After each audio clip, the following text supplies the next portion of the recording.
have this conversation with your mind several times before it acknowledges that you are in charge and that you really mean what you say. Imagine that your thoughts are like drops of water. One thought or one drop of water does not mean very much. As you continue to repeat the same thoughts over and over, you first notice a stain on the carpet, then there's a little puddle, then a pond, and as these thoughts continue, they can become a lake and finally an ocean. What kind of ocean are you creating? One that is polluted and toxic and unfit to swim in? Or one that is crystal clear and blue and invites you to enjoy its refreshing waters? All of us have these bags of manure that we carry around with us, called our past. And the people who have done things to us and the events and the circumstances, all of this stuff that we use and we bond to. And we bond ourselves to these wounds of our past, and we identify ourselves on the basis of these wounds. And every once in a while we set it down and we reach in there and we smear it all over ourselves. And then we wonder, why does my life smell so bad? I don't understand this. Whatever you pay attention to will naturally grow, at least for you. Every human being that you meet, there's a good side to them, there is a nasty side to them. If you pay attention to the nasty side, your mind will be preoccupied with the nastiness. Somebody else's nastiness will become yours. And because of that, you will receive more and more of that from all around you. If you pay attention to the best, even though in some people it may be a minuscule, if you pay attention to the best, it will grow, at least in your mind. In your experience, it will grow. There is a good chance it will grow in them also. You're never going to get enough. You already are everything. You're everything that you need. Think of it for just a moment. Everything that you need to have total bliss, perfection of your life, you already are. You already have it. You came into this world with nothing. That's how you're going out. And the time that you have here, what you have is your uniqueness, your specialness, and you don't need anything else. Now think on this.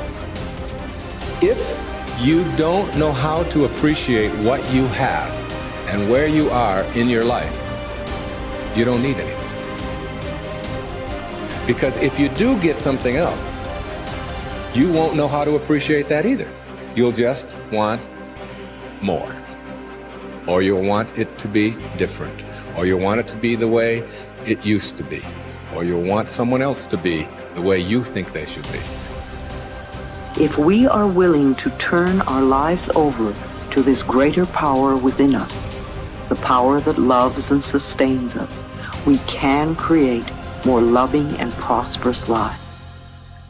I believe that our minds are always connected to the one infinite mind, and therefore all knowledge and wisdom is available to us at any time. Nobody changes until they change their energy. When you change your energy, you change your life.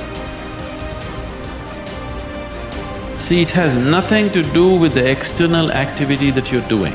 It's got something to do with the internal systems as to how they're functioning. Essentially, it means neither your body, nor your mind, nor your chemistry, nor your emotions, nor your energy are taking instructions from you. They're doing their own thing. Once your machine is not in your control, being peaceful is impossible. I'll tell you, you get into your car and now you go there and you want to turn this way. You do this to the steering, it goes this way. Can you peacefully drive this car? Can you? No. Anxiety is natural, isn't it? This is what has happened to your vehicle. It's out of control. You've never done anything to find out where the steering wheel is, first of all. This is not that simple as a car, this is a super computer. Now the problem is most people have not even bothered to find the keyboard. They think if they do this, somehow it'll work. When you're given such a highly sophisticated machine, if you do not conduct it properly, it will cause many problems to you.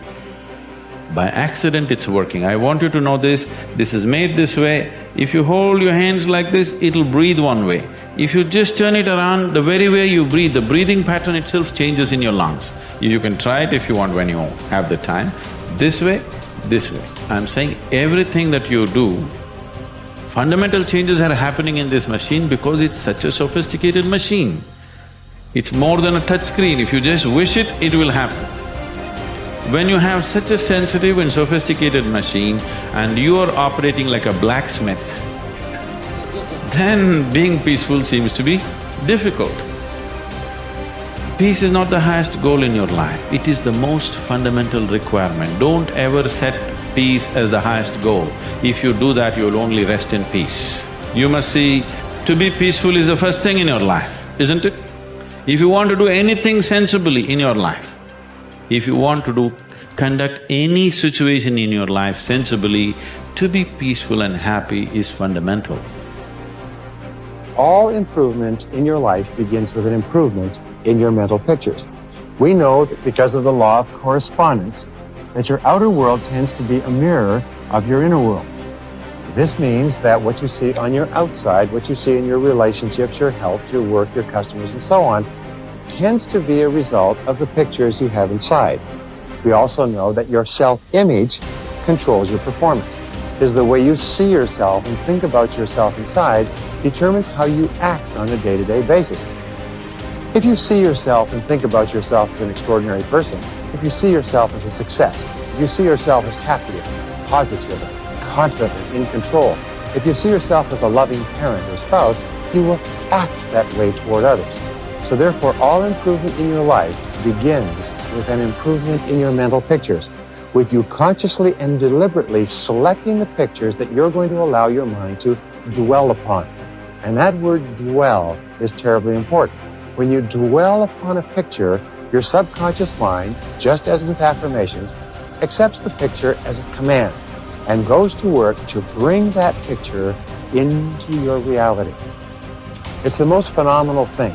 Your subconscious mind controls your reticular activating system or your reticular cortex as well. The reticular activating system is very interesting. It's a small part of your brain. It's like a switchboard in your brain that controls all incoming impulses.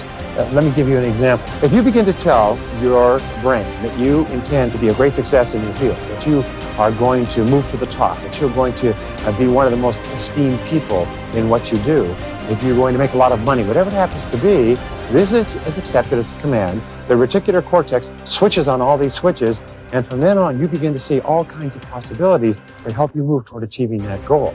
Why is it that successful people move so rapidly toward achieving their goals? It's very simple. It's because they're thinking all the time, and as a result of thinking about what they want, they see all kinds of opportunities around them to achieve them. The average person doesn't even see, because the average person is so worried about how little money they have and how much their bills are, all the problems are, and the more they think about those things, the more they get them. Men and women with clear values who are living their lives consistent with their highest aspirations are those who have a deep sense of self-confidence and well-being. We also said that the most important value you can have is the value of integrity. Integrity is the value that guarantees all the others. Having integrity means that you will not compromise on what you believe to be right in any area. Integrity is absolutely essential if you want to capitalize on your strength. It means more than anything looking at yourself honestly and making your decisions based on the fact that you are an extraordinary human being. Your feelings are very valuable clues to your choices and behavior. Your peace of mind and personal satisfaction is perhaps the most accurate guide you will ever have to doing what is right for you. To follow your heart, you don't necessarily need to make dramatic changes in your life or in your relationships. What you do need to do is to see yourself honestly as you really are, and have the courage to channel your energies and focus your strengths into your areas of greatest potential. When you do this, you will soon realize that you have made one of the best decisions of your life. Each person has great strength and potentialities, and each person is put on this earth to harness those strengths and apply them to benefiting themselves and mankind. The life stories of the great men and women of history are usually stories of people who discovered their strengths and utilized them to the fullest degree. Churchill was a great statesman and orator. Florence Nightingale was a tremendous organizer. Florence Chadwick was an incredibly strong swimmer.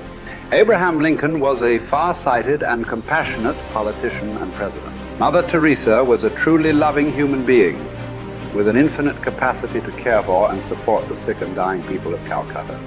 Joe Montana was a quarterback with an incredible throwing arm with the Washington Redskins. All around you, you see men and women who have grabbed their major talents. You can do the same if you have the courage to follow your heart.